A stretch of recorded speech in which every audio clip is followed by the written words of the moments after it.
உலகெங்கிலும் இருக்கும் ரெட்ரோ ஆன்மீகம் நேயர்கள் அனைவருக்கும் வணக்கம். நான் உங்கள் ராம்ஜி.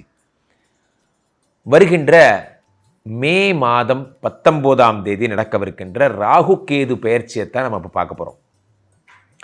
ராகு பகவான் உலகத்தினுடைய போககாரகன் என்று அழைக்கப்படுகிறார். உலகத்தில் போககாரகன் என்றால் ராகு பகவான். கேதுவை நாம் மோட்சகாரகன் என்று அழைக்கிறோம், ராகுவை போககாரகன் என்று அழைக்கிறோம். ராகு என்ன தருவார் அப்படின்னா தொழில் முன்னேற்றங்களை தருவார். ராகு தான் அசுர தயாநிதினு பேர். ஒருத்தனை ஒரே தூக்கி மேலே வைக்கிற ஆள் யாருன்னா ராகு தான் அந்த மாதிரியான பெரிய லெவல் ஜம்பிங்லாம் தருவார். உலகத்தில் எது இதெல்லாம் சிற்றின்பங்களோ அதுக்கெல்லாம் அதிபதி யாருன்னா ராகு.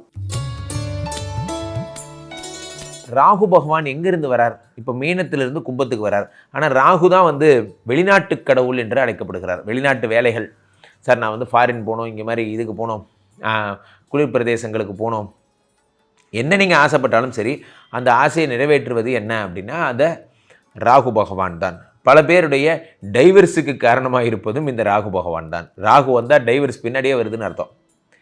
ஸோ அப்போ அந்த ராகு பகவானுடைய பெயர்ச்சியை நாம் உற்று நோக்க வேண்டிய கட்டாயத்தில் இருக்கிறோம். எந்தெந்த ராசிக்காரர்களுக்கெல்லாம் இந்த ராகு பகவான் செல்வங்களை அள்ளித்தரப்போகிறார். ராகுவை போல கொடுப்பானும் இல்லை, கேதுவை போல கெடுப்பானும் இல்லைன்னு சொல்லுவாங்க. ராகு கொடுத்த ஆரம்பித்தா அள்ளி கொடுப்பார். அந்த மாதிரி ராகு பகவான் யாருக்கெல்லாம் கொடுக்க போகிறார் என்பதைத்தான் நம்ம பார்க்க போகிறோம். ஒன்று. ரெண்டாவது விஷயம் என்ன அப்படின்னு பார்த்தீங்கன்னா, இந்த கேது பகவான் இந்த சிம்மத்துக்கு வரும் பொழுது, சிம்மம் என்பது சூரியனுடைய வீடு.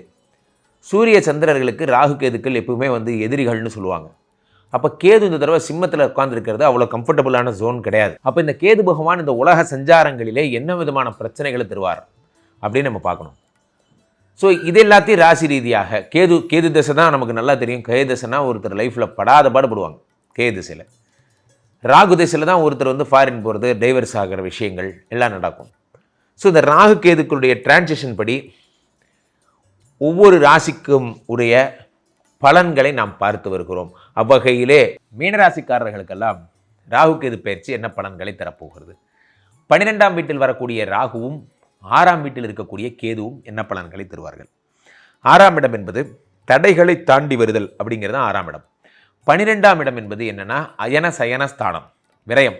இந்த இடத்துல ராகு வரும் பொழுது பெரும் விரயம், தேவையில்லாத செலவு பண்ணிகிட்டே இருப்பார் ராகு பகவான். 12ங்கிறது இல்வாழ்க்கை சுகம், இது எல்லாத்தையும் இந்த ராகு பகவான் என்ன பண்ணுறாருன்னா அயன சயனஸ்தானம்ங்கிற தாம்பத்தியம் போன்ற விஷயங்கள்லாம் அந்த ராகு பகவான் இருக்கும் பொழுது என்ன ஆகுதுன்னா அதில் நாட்டங்கள் எல்லாம் உண்டாக்குறார். செக்ஷுவல் ப்ராப்ளம்ஸ் யாருக்காவது இருந்ததுன்னா அந்த ப்ராப்ளம்ஸ் எல்லாம் சரி பண்ணுறார் இந்த ராகு பகவான். 12ஆம் வீடு என்பது என்னென்னா இறை சம்பந்தப்பட்ட விஷயங்கள். இதில் ராகு பகவான் வரும் பொழுது இறைவன் சம்பந்தப்பட்ட விஷயங்கள் ஏதாவது வேண்டுதல் வச்சுருந்தீங்கன்னா அது எல்லாத்தையும் சரி பண்ணுறார். இந்த உறக்கம்ங்கிறது தான் பெரிய விஷயம். 6ஆம் வீட்டிலே வரக்கூடிய இதுவர் கேது பகவான் சத்துருக்களை நாசம் செய்யக்கூடிய எதிர்த்து நெல் எதிரியே இல்லை, நம்பிக்கை கொள் கவலையே இல்லை, எதிர்த்து நெல் எதிரியே இல்லை.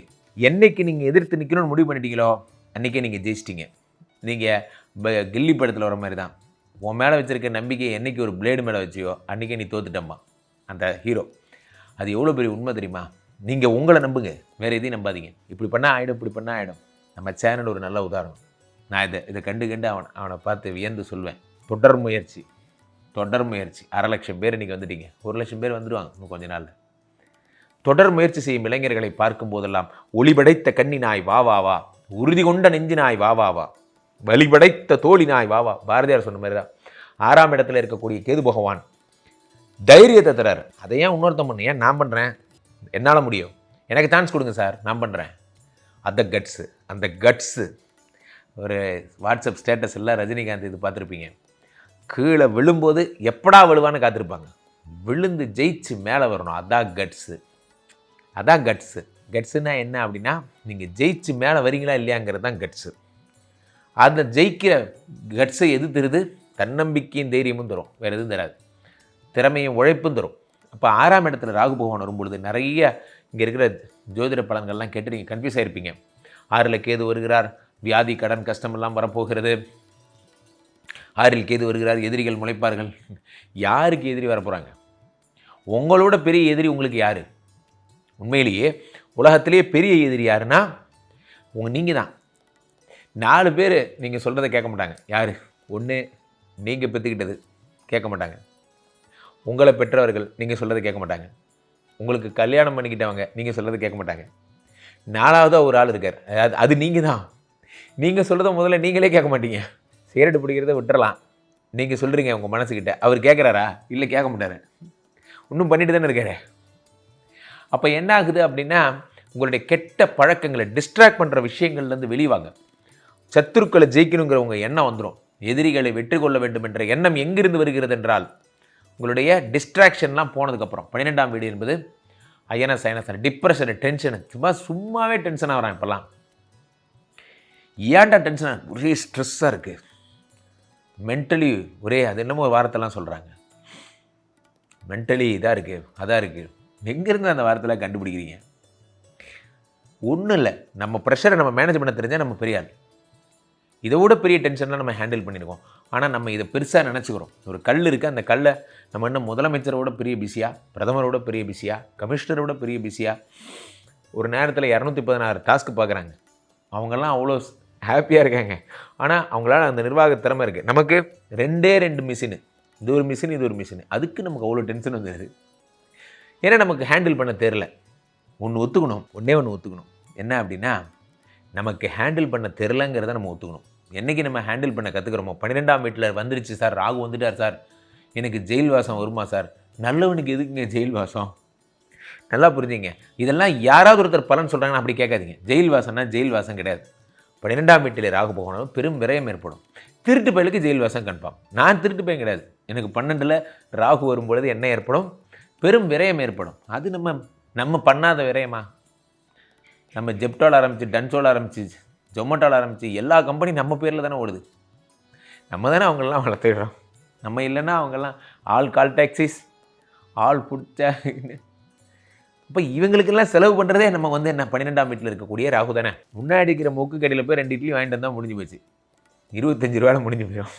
ஆனால் நம்ம ஆன்லைனில் போட்டு 140 ரூபாய்க்கு தான் சாப்பிடுவோம்.